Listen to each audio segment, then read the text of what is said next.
So hi everybody, I'm Jamie Dokovna. I am a shareholder with Becker and Polyakoff, and I am here today to answer all of your questions regarding employees, the workplace, and how we deal with COVID-19, which I'm sure has been weighing on everyone, and how we do things now in our new abnormal. Today is April 30th. It's Thursday.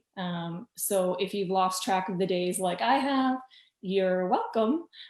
It is in fact Thursday, and I know that all the days are seeming to blend together now, but it is in fact Thursday. Tomorrow is Friday, and then it's the weekend. But all these days sort of blend the same. And the good news is now everyone doesn't hate Mondays anymore because we dislike all of the days equally. So I do have some good news for everybody. And the good news is that if you're in Florida, like me, Governor DeSantis has told us that Florida is doing a lot better than expected, which is really good news. They thought that we were going to be worse than New York, worse than Italy. And the great news is that we are not doing that bad. The bad news is we're not out of the woods yet. And so if you are in South Florida, and particularly Southeast Florida, like I am, Palm Beach County, we really aren't out of the woods yet. And unfortunately, the rest of the state is going to be easing up some restrictions, hopefully sooner rather than later. But for us in the Southeast, not so much. So we're going to start to see a little bit of easing of restrictions, mostly on the county levels. I know we are here in Palm Beach County, but like I said, we're not out of the woods yet. And so we're going to be dealing with this new normal, or as some say, the new abnormal as we move forward. One of the things that I'd like to tell my clients, and I think that it's really helpful, is to keep a few things in mind as we deal with COVID-19. And it's the 3 B's. And the 3 B's are be flexible, be mindful, and be safe. And now what do I mean by those? So the first is be flexible. Be flexible in your policies, be flexible in your procedures. Unfortunately, this is not something we've dealt with before. And also, fortunately, it's something we've never dealt with before. The reality is we just don't have a pandemic playbook that we can go and look at and say, what did I do before? What do I do now? Although we have had some guidance, and OSHA has said that it's a good idea to be putting together a pandemic playbook now, and hopefully we never see anything like this in the future. But the reality is we have policies, we have procedures, we're obviously very familiar with the laws and how they interplay with one another. But the reality is we've never dealt with a global pandemic like this on this scale and at this level. And so the reality is you're just going to have to be flexible as we move forward. The other B is be mindful. Be mindful of a lot of the laws that you all know about, but will continue to remain on the forefront. There are laws like, for example, the Family First Coronavirus Response Act. This is one of the first paid leaves that we've ever seen on a federal level.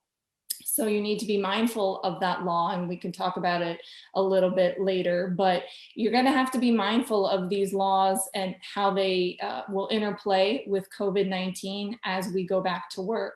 Laws like, for example, the Fair Labor Standards Act, which requires payment of minimum wage, overtime, and record keeping, and how we're going to see issues come up, like, for example, when we have employees working from home.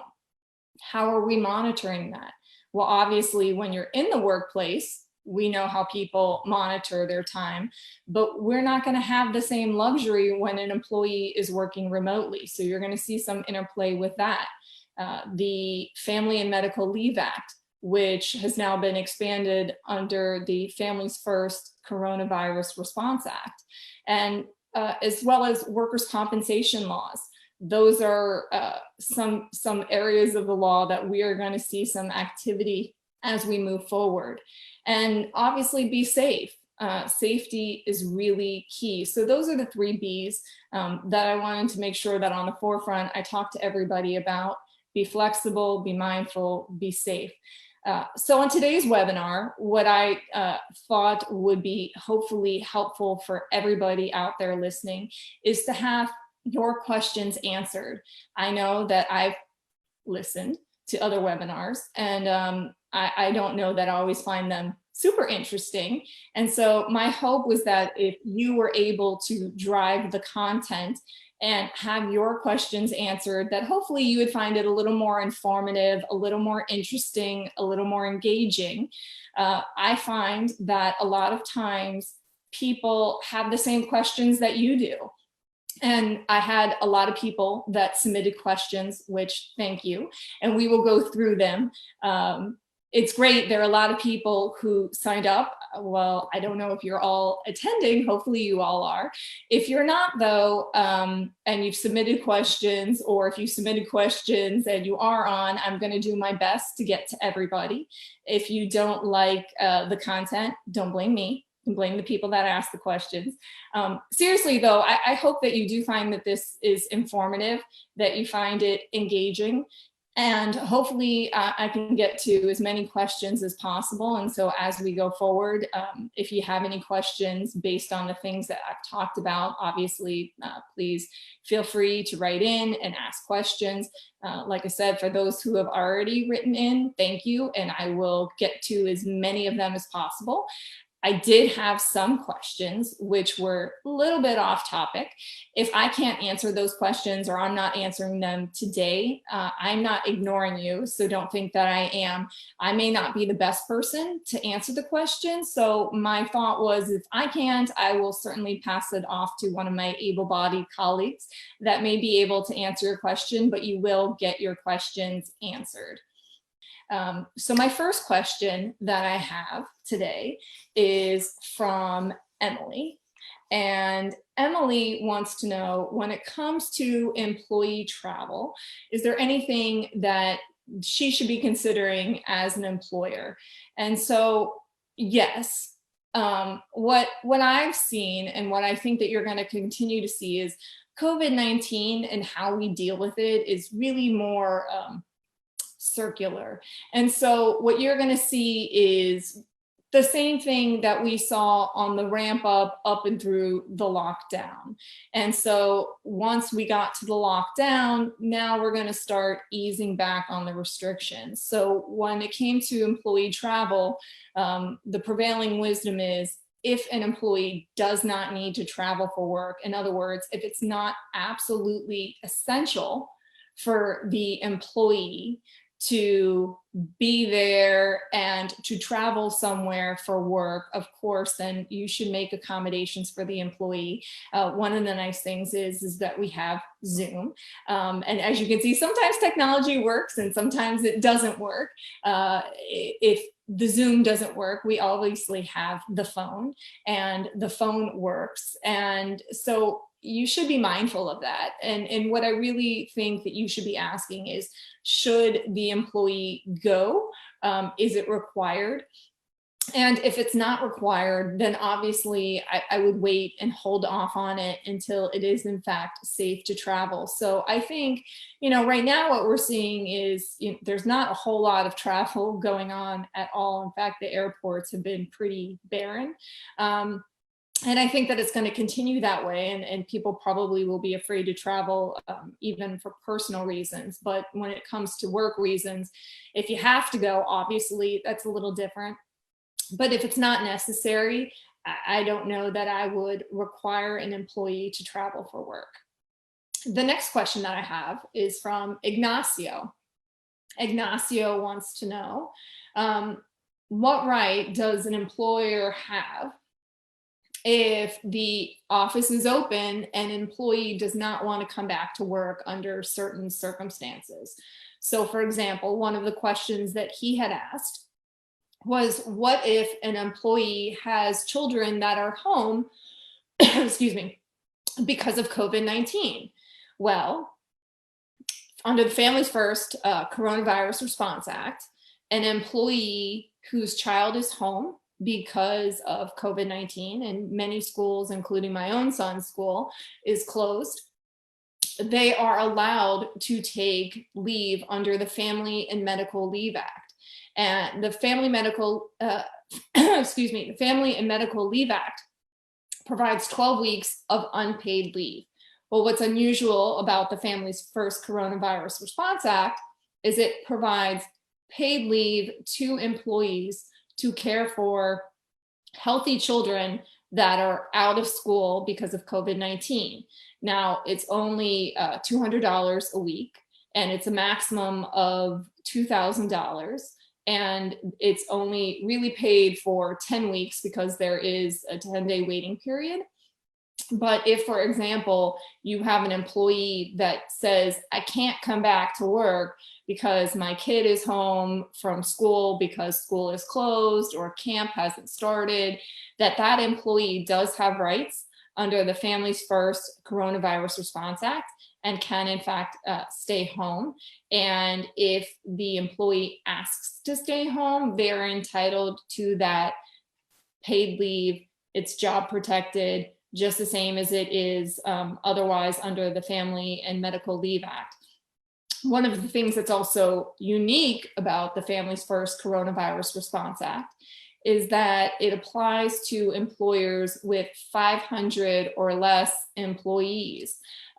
This is really unusual because obviously, if you have more than 50 employees, the Family and Medical Leave Act applies to you. The one thing, though, that is unique about that aspect of the Families First Coronavirus Response Act is it doesn't, and it was not intended to increase an employee's leave beyond the 12 weeks that the employee normally would have. So, for example, if you have an employee that's on leave, unpaid leave under the Family and Medical Leave Act, that any leave that the individual takes to take care of his or her child would be the sum and total of it will still be 12 weeks, that you're not allowed to take more time off than the Family and Medical Leave allows initially. So that's with respect to children and families and family members who work and are unable or don't want to or can't because they can't find someone to help them in that time. And if, for example, they are not home, working from home and teleworking. So another question that Ignacio had asked is, what if an employee, for example, is pregnant and does not want to come back to work even though you're open for business? So I actually saw this question come up, and it came up in a few different ways, and you're probably going to hear me go through it a few times. So obviously, what I had mentioned initially is this idea of flexibility, and it really is important to be flexible. But employees, if you are, for example, still under a shelter-in-place order and we're not, up and running for business, but we obviously have essential businesses that have remained open throughout the pandemic. If you are open for business, if you have an essential workers, if you provide, whether it's property management, maintenance, cleaning, food services, anything like that has been allowed to continue to operate, and you have an employee that does not want to come to work, they cannot refuse to come to work. Under the laws, the only way an employee could refuse to come to work would be under, maybe, for example, OSHA, if they claimed, for example, they were in imminent danger. Imminent danger is an extraordinarily high burden to prove. It's very, very difficult. I mean, you really have to prove life and death. Well, for some, certainly COVID-19 has meant life or death, but as a general matter, it has not been considered to rise to the level of imminent danger, and which therefore means that if an employee is, for example, in a protected class like pregnancy isn't necessarily considered a disability like under the ADA, which we'll talk about because I did have another question about that. But if you have a pregnant employee who does not want to come to work, she does not have the luxury of not coming to work unless you are flexible and you work with her and can accommodate her and allow her to work from home. Obviously, every job is different, every employer is different, and whether or not you can accommodate that will really drive and dictate how you treat the situation.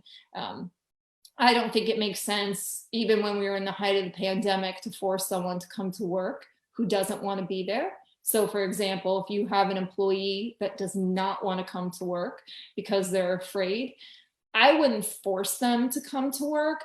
But that said, they don't necessarily get paid unless they do come to work. So if you have an employee that's refusing to come to work because they're afraid, well, unfortunately, they have to come to work. And if you can't work with them, then you may have to make a decision about whether or not you want to continue their employment. So his last question was, and thank you, Ignacio, because you had a lot of really good, thoughtful questions. But the last question you had asked was whether or not you can require an employee to come to work. I know that I had a lot of clients that reached out when we first got the order from the governor that basically shut down the state of Florida, and whether or not they could force employees that were afraid to come to work. And these were, of course, employees that really, outside of being afraid, didn't have any other reason not to come to work, and whether or not they could be forced to come.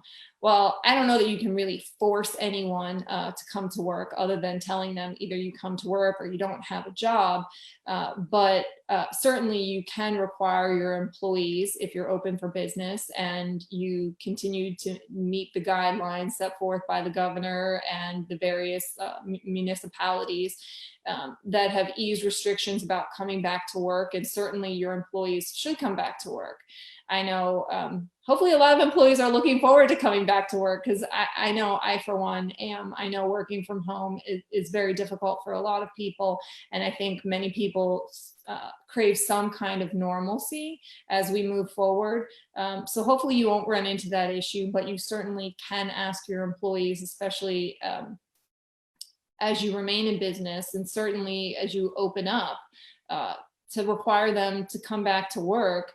And like I said, if they don't want to, I don't know that I'd force them, but they then have to make a decision about whether or not they want to continue working for you, and you likewise need to make that same decision.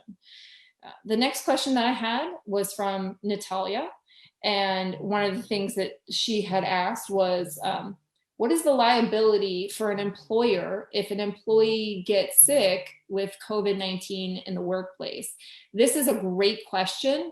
The reality is, if an employee can prove that he or she got sick in the workplace, and specifically if they got COVID-19 in the workplace, it could be an issue with workers' compensation. Of course, they have to prove that they got sick at work, because workers' comp not only deals with workplace injuries, but it also deals with occupational diseases. And so, for example, if an employee does get sick because of being in the workplace, perhaps they go to work and one of their colleagues is sick and they get sick from a colleague, and they're able to substantiate that they haven't been anywhere else, they've just been home, everything's been delivered, etc. It's possible that you could see a workers' compensation claim. I do know, and I haven't seen any personally outside of on TV, but I have seen at least one employer that is dealing with a wrongful death claim, where the employee claimed or the employee's family, actually, because the employee had passed away, that this individual, he got sick at work At least that's what the allegation is. And he passed away from complications related to COVID-19, and the family has brought a wrongful death claim. And obviously that's very, very scary for lots of employers for lots of reasons. But one of the things about workers' compensation laws, as you know, it's tort immunity. And so one of the great things about it is it provides you some protection from a negligence claim or wrongful death claim. In this one particular case, I don't know if whether or not in that particular case it would be or won't be covered by workers' comp, but generally speaking, it should be, and it should provide some immunity if, for example, the allegation is the employee got sick at work. And certainly if an employee makes a claim like that, it should be submitted to the workers' compensation carrier to make a determination whether or not it in fact is a covered claim. So one of the things I'd be remiss if I didn't mention is, as you have your employees come back to work, I mean, what can you do to avoid having these issues in the first place? And one of the websites that I was pretty inept at trying to share with all of you is the CDC's website, and also OSHA. And with the CDC and OSHA, they obviously have guidelines and things that you should be doing in the workplace to keep your workplace as safe as possible. Some of the things that I know that I've seen with clients, having a deep cleaning. Unfortunately, I have had clients have had employees that have tested positive for COVID-19, and they have been in the workplace. And obviously your first reaction is, oh my God, how did this happen? What do we do now? But obviously you have to have a plan in place, and what do you do? So one of the things that a lot of employers are doing that are faced with just this particular issue is they're looking to make sure that you have a clean workplace, having disinfectants. The CDC puts out there, for example, particular types of cleaners. There are companies that specialize and provide services that do provide deep cleanings of things like handles, workspaces, whatever it is, you name it. They make sure everything and anything is cleaned. And that's, of course, obviously, if you have an infection in the workplace. But even if you don't have an infection in the workplace, some of the things that you should be seeing and some of the things that should be done are making sure that you're proactive. And you're going to continue to see this, and hopefully it ends sooner rather than later. But unfortunately, I'm sure all of you have heard that there is a possibility that we may be dealing with this well into next year and up and through the flu season, which means that we could be dealing with COVID-19 all the way until March. Hopefully we're not going to stay out of work that long, but things that you can do, making sure and mandating that employees wash their hands and do it frequently, obviously requiring social distancing. You got to do business a little differently. You may have to separate people out. You may have to cut back hours. You may have to have different employees come in on different days just so you can maintain a safe workplace. But those are all the types of things that you should be doing to hopefully avoid being in the spot where you have a potential claim by an employee for an unsafe workplace. So some of the other questions that I'm getting, and I'm going to try to get to some of them that have been asked while we're here, and not just the people who have submitted questions earlier, because I know when you think that I'm ignoring you, I'm definitely not ignoring you. I have a question from Manuel, and he asked, would the FMLA under the Families First Coronavirus Response Act be separate from regular FMLA? And in other words, what he's asking is, can someone get 24 weeks of FMLA leave? So the answer is no. No, you can't get 24 weeks of leave. So you can't get a combination of unpaid and paid leave under the FMLA. It is the sum and total of it is 12 weeks. So for example, if you had an employee that was already on FMLA leave and that employee then says, listen, I'm on unpaid leave. I have 3 more weeks left, for example. But my son or daughter or children, sons and daughters or sons, my children are home because they are not in school. Can I take some of that as paid leave under the Families First Coronavirus Response Act? And the answer is yes. So in that particular situation, that individual would have some paid, some unpaid, but the sum and total of it is just 12 weeks. Now, I would be remiss if I didn't answer this question as well, because I know I've had a lot of clients that have asked this. So one of the things that's unique about the Families First Coronavirus Response Act is that it works a little different when it comes to paid sick leave. As many of you know, that, and like I had mentioned before, it's the first time that we have wide scale, nationwide paid leave. We've never had this.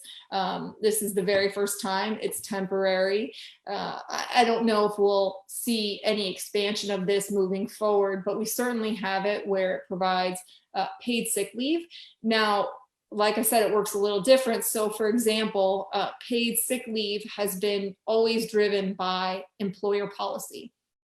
In other words, if you provide your employees with paid sick leave, and for example, let's say you provide your employees with 5 paid sick days a year, those people in that particular example, if you have an employee that comes down or is exhibiting signs and symptoms of COVID-19, he or she would get paid leave in addition to the paid leave that you have. That the paid leave under the Families First Coronavirus Response Act is 2 weeks because the duration of COVID-19, although we've certainly heard that certain people have longer durations than others, but we've been told that it's 14 days. And so people, if they do get sick and they have paid leave, they can have both. So that is in addition. So different than a little bit different than the FMLA, and it provides leave that's plus. It's in addition to what you as the employer give. So if you employer give 5 paid sick leave days, then an employee comes down with COVID-19, he or she that particular year would have 19 days of paid leave, would have the 5 that you give, and then would have the 5 that are specific to COVID-19. The other thing that's great about it and unique about it is employers can take a payroll tax credit. So while you do not get a tax credit for your leave that you provide your employees, you do get a tax credit when it comes to leave under the Families First Coronavirus Response Act. So that's in addition. FMLA, like I said, a little different. It's not in addition. The sum and total is 12 weeks. Families First, whatever leave you provide, it's in addition to the sick leave under Families First. So now I have another question, and this is a really good question. This is from Carol. Carol has asked, we have a longtime employee and she's in her 80s, good for her. But unfortunately, this employee has respiratory issues and her doctor has recommended that she stay in confinement. And Carol wants to know, will the Families First Act cover any of this payroll? So Carol, the answer is not necessarily. And the reason why I say that is because this particular employee would not get paid leave under the Families First Coronavirus Response Act. The Families First Coronavirus Response Act actually lists the times when an employee can get leave and paid leave under the act.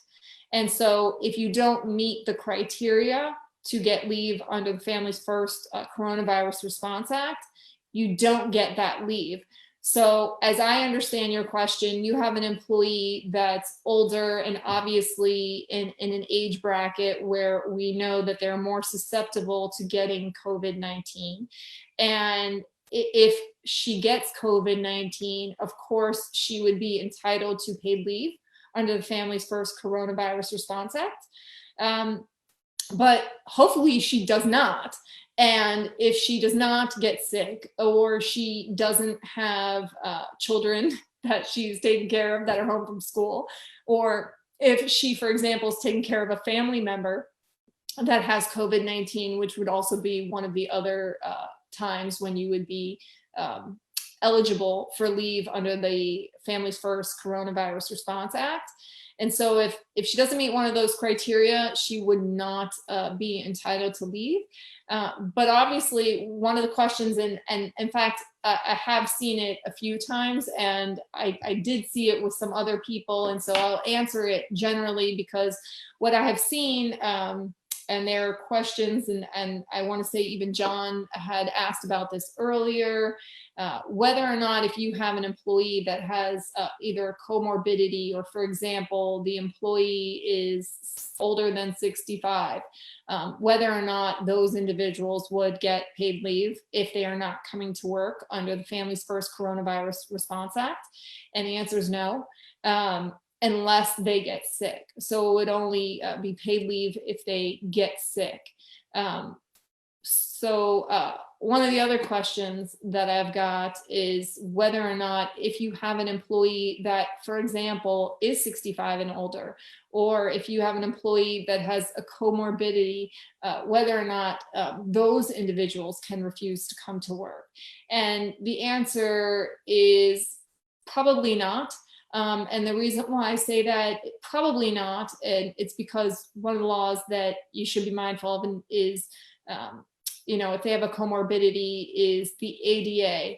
So the ADA, the Americans with Disabilities Act, requires you, if you're an employer, if you're a covered employer and you have 15 or more employees, that you are required to provide accommodations, reasonable accommodations that allow your employees to work. The ADA is a working statute. It is not a statute that allows you to not come to work. There is some case law out there which has said that some time off that's unpaid may be a reasonable accommodation, but generally it doesn't allow you to not come to work if you're concerned or scared about coming to work. Now, the only thing you would need to be mindful of would be, for example, if a person does have a disability and the comorbidity is a disability, whether or not you can provide them with a reasonable accommodation that allows them to continue working. So, for example, if you have an employee that can work from home, can work remotely, it probably would make sense to do that, especially if it's not an undue burden. And that issue of whether or not it's an undue burden is really important, because that's really going to drive whether or not you can accommodate the individual who's not able to come into work or doesn't want to come into work. So those are the kinds of things that you need to be mindful of. So I have another question, and this question is from Sue. And Sue has asked, has the FMLA been extended for smaller businesses with less employees? So the answer, Sue, is the FMLA itself, and not talking about the Families First Coronavirus Response Act, has not been extended to smaller employees. So what I'll call regular FMLA is still out there. Regular FMLA only applies to those employers with 50 or more employees. But under the Families First Coronavirus Response Act, it applies to employees with less than 500. There is an exception. From what I have seen, there's not a whole lot of guidance on it. While you can certainly argue that for you to provide this paid leave portion of the expansion of it, which does apply to smaller employers, that you should be exempt from it. But so far, like I said, I haven't seen a whole lot of guidance, but the expansion of the FMLA is only to allow a parent to take care of a child that's out of school because of COVID-19. So that's really the only, well, it is the expansion of the FMLA, and it's under the Families First Coronavirus Response Act. And like I said, that would apply to smaller employers under 500. There is the exception. You have to, though, prove that it would be basically an undue burden. It's the same sort of standard, but it would have to be something that would be really difficult for you and your business to continue operating if, for example, you provided expanded leave. So let me see if I can keep going down here.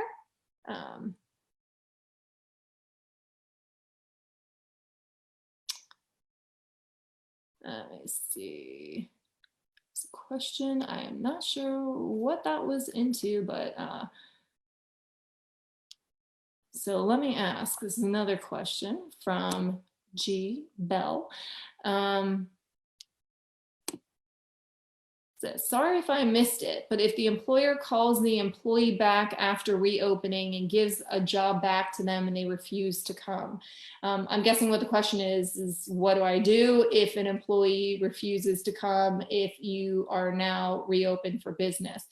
So like I had mentioned before, and hopefully it's not too repetitive or redundant for people who've been listening this whole entire time.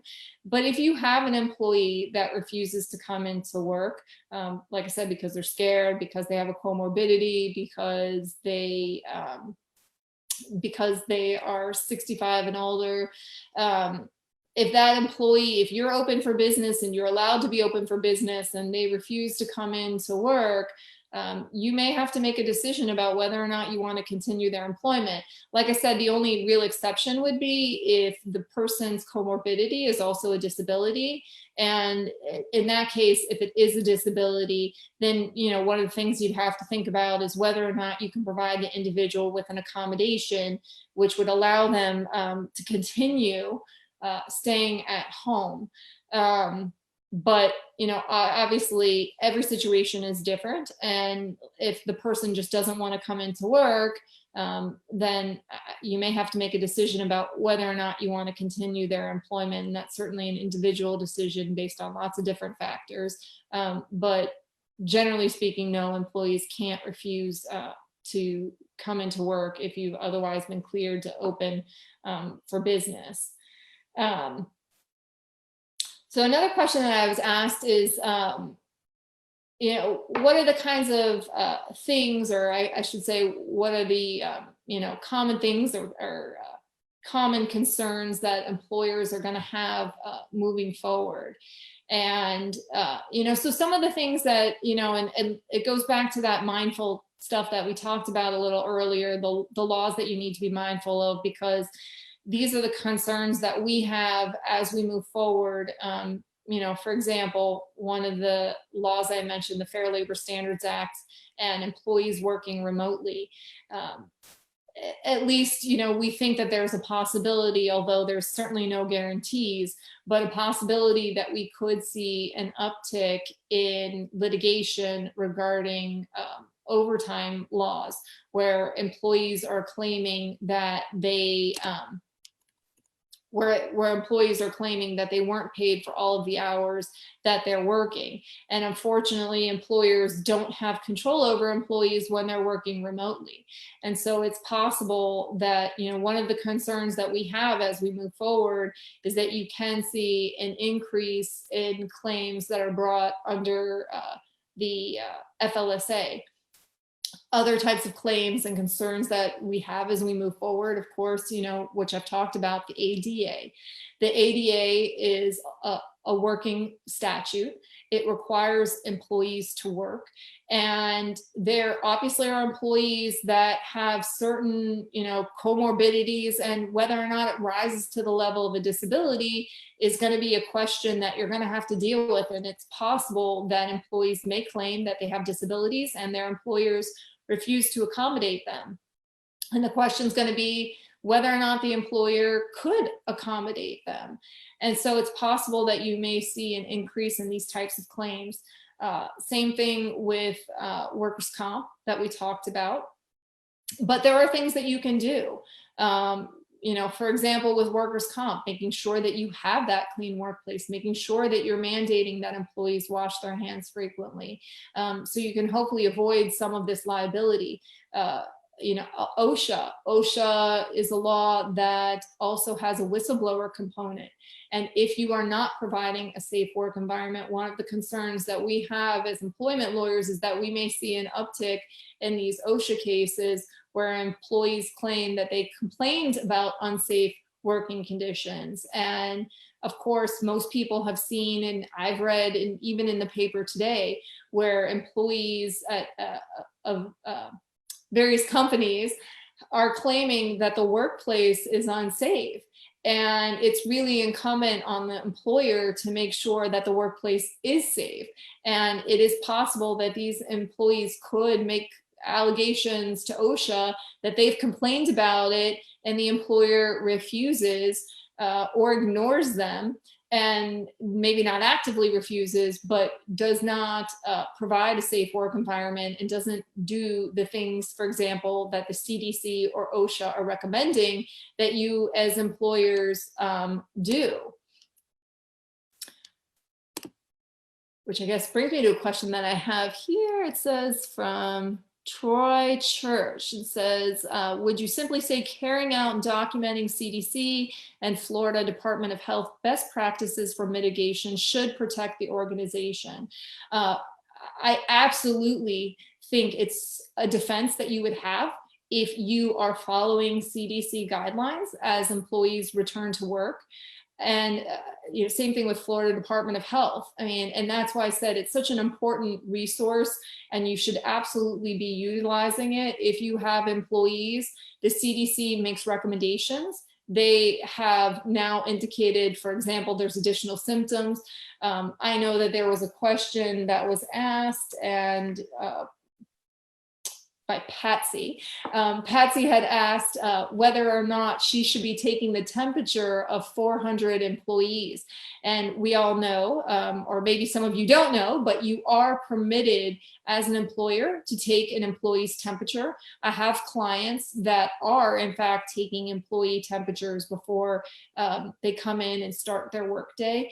And should you be doing that? Well, Patsy, and Troy, that's one of the recommendations, and it may be something that you see moving forward where you have people before they come into the workplace, they get a scan, and whether or not they have a temperature determines whether or not they're permitted in the building. I know, and I've had some clients that have similar issues to you, Patsy, where they have a lot of employees and it's really not realistic for them to be taking everyone's temperature. And you're just going to have to make a decision in your workplace whether it makes sense to do it. Well, I will tell you what you should be mindful of if you are taking employees' temperatures is if, for example, an employee shows up, clocks in, and before he or she is clocked in, or once she clocks in or he or she clocks in, you take their temperature, that should be compensable time. I would definitely make sure that you pay them once they show up, even if they're waiting to get their temperatures taken. Another suggestion, you can allow employees to merely tell you whether or not they have a temperature. I certainly think, and you are permitted to ask, and you have to determine for your organization whether it makes sense, but I have clients that are doing it.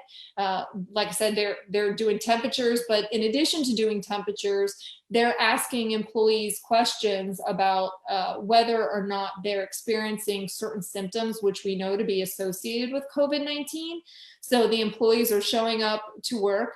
The client or the employer is taking the employee's temperature, but in addition, asking the employees the various questions about signs or symptoms that they may be having or hopefully not having. So they're going through a checklist of the CDC symptoms and asking them, do you have a fever, sore throat, muscle aches, loss of sense of smell, sense of taste, chills, the list that you all know and hopefully you all are familiar with. But employers are asking those questions, and it's okay to ask those questions. And I think that probably is prudent to do that. Of course, if you are recording that information, you need to make sure that that information is staying confidential, that it's not going into the employee's personnel file. Myself personally, I don't know that I would document it and keep the information. I think that it's sufficient to ask the person whether or not they have any of those signs or symptoms, take the temperature, and not necessarily record it, because I don't really know why you would want to keep that information. But certainly if you do, and that's, you know, an option that you have, you just need to make sure that you protect it and that you keep it as part of a separate file. But I certainly think it's prudent to ask those questions, because obviously if you have an employee who comes in and says to you, well, last night I had a fever. Well, if the employee has a fever, I don't even know that I would necessarily take their temperature then and see whether they do or don't. But certainly if they told me that they did, even if it's not COVID-19, I would want them to stay home and to go home. And obviously to report whether or not they continue to have a temperature. And if they do, I would make sure that they stay home. I mean, obviously employees, if they're sick, they should not be coming into work. So certainly asking them those questions and making sure that you're following the guidelines, super important. So I have a question here from Adam, and Adam asks, how do we handle the employees who needed to stay at home to take care of their kids for education, but they also need to be at work? Adam, great question. Well, obviously these employees under the Families First Coronavirus Response Act, like I had mentioned before, and if you didn't hear it, these individuals who want to be home to take care of their children, they actually can be home for up to the 10 weeks. They have 10 weeks of paid leave. A portion of it is unpaid. So they have a 10-day waiting period, which is, you know, the other 2 weeks, which would, you know, which you typically is the 12 weeks you see with the regular FMLA, but you have that expanded FMLA. And so those individuals, if they ask for it and they want to stay home, it's only $200 a week. I mean, that may be more or less about, I don't know that that's what they're making, but they would have a right to be home, and you would have to pay them up to $200 a week, $2,000 maximum for the 10 weeks that they're home, but they have a right to stay home. And if you don't allow them to stay home, it's possible that they could bring a claim and say that they're being retaliated against, which is sort of circles back to being mindful that we still have to worry about these retaliation laws as we move forward, because people can still bring claims under Family First Coronavirus Response Act, just like the other laws.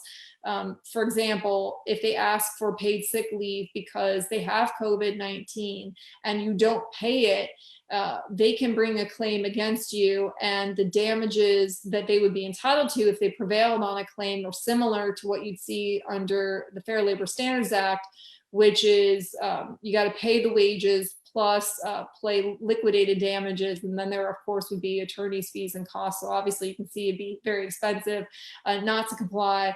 And truthfully, from my perspective, why wouldn't you? There's a tax benefit to you if you pay the leave under the Families First Coronavirus Response Act anyway. So I would recommend that you go ahead and do that.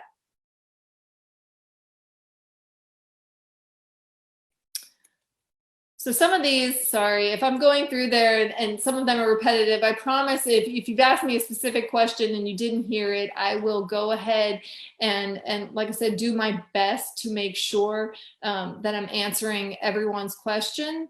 So let's see.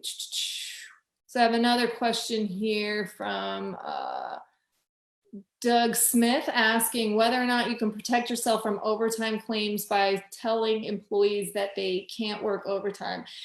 Absolutely, Doug. I mean, listen, you can certainly tell employees that you expect them not to be working more than 40 hours in a work week if they're working remotely. And what can you do if they're not? So one of the things that you can do is you can discipline an employee that's not following policy or procedure, especially if you already have an overtime policy or procedure in place, which requires an employee to ask for authorization before they work overtime. But of course, you're going to have to pay overtime if an employee works it even without permission. But like I said, in the way you enforce it is through disciplining them for not following your policy or procedure by asking in advance. But certainly, I mean, listen, you should tell employees and they should be mindful of it.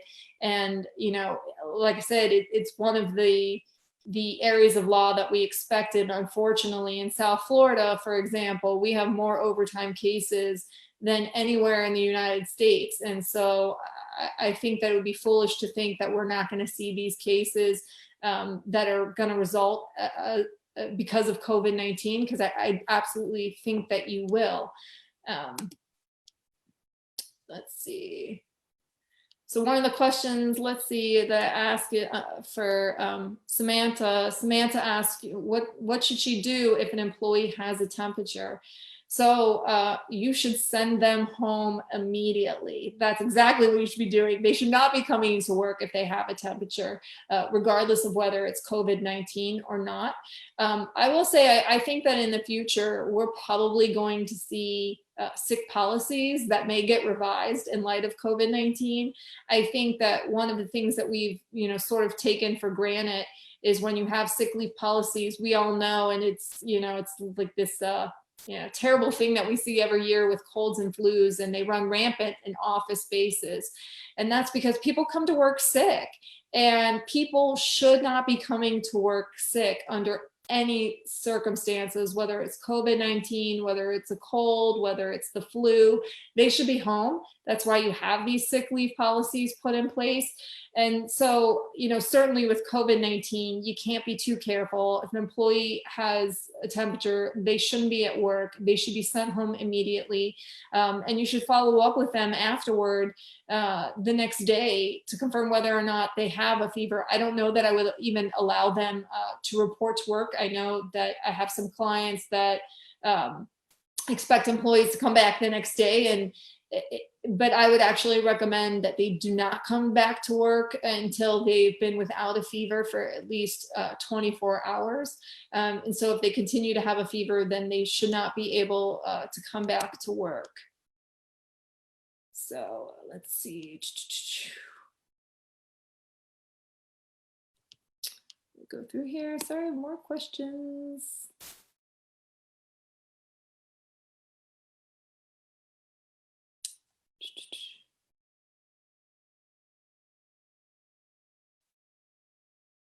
So I have a question here from Sylvia, and she asks, what about an employee who's taking FMLA for childcare reasons, but is also pregnant and due in June?